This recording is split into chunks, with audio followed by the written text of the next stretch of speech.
I don't think it's an overstatement for me to say that Korea was virtually paralyzed. And of course, this past weekend, a fire disrupted at, of course, these services. And we're seeing these shares getting absolutely punished. Kakao, in particular, down 8.5%. And this comes even after these, Kakao and internet giants were 52 weeks low because of what the market has been doing for so far this year. So partially recovering now in terms of the services that they provide, but shares are getting punished. And the management did say that the financial effect from this, disruption, they see limited financial effect on the company and the units, but the market seems to disagree at the moment. And of course, really the big trouble for these internet giants in South Korea is that the debate about whether the country was too dependent on these private services to begin with in this highly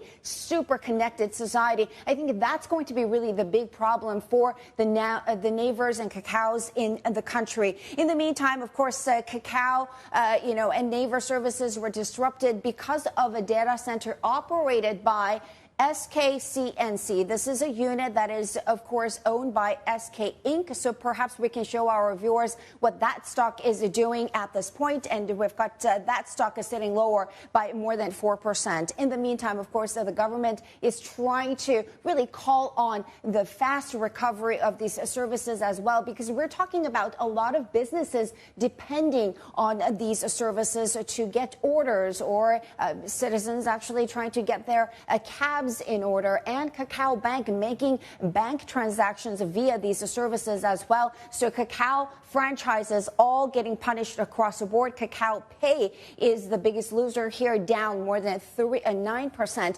at the moment. Really quickly, let's take a look at the broader market picture. We've got the Kospi in negative territory and the Korean won dropping like a stone. 1440 is what we're looking at versus the U.S. dollar. The Kospi down 1.5%. And really quickly, Mandy, we've got Meta CEO Zuckerberg reportedly sitting down with the Samsung Electronics executives in Silicon Valley while they were visiting there. And the VR, some kind of a VR-related service or products were discussed according to these reports. Samsung Electronics is showing a very muted reaction in all this, breaking even at the market open.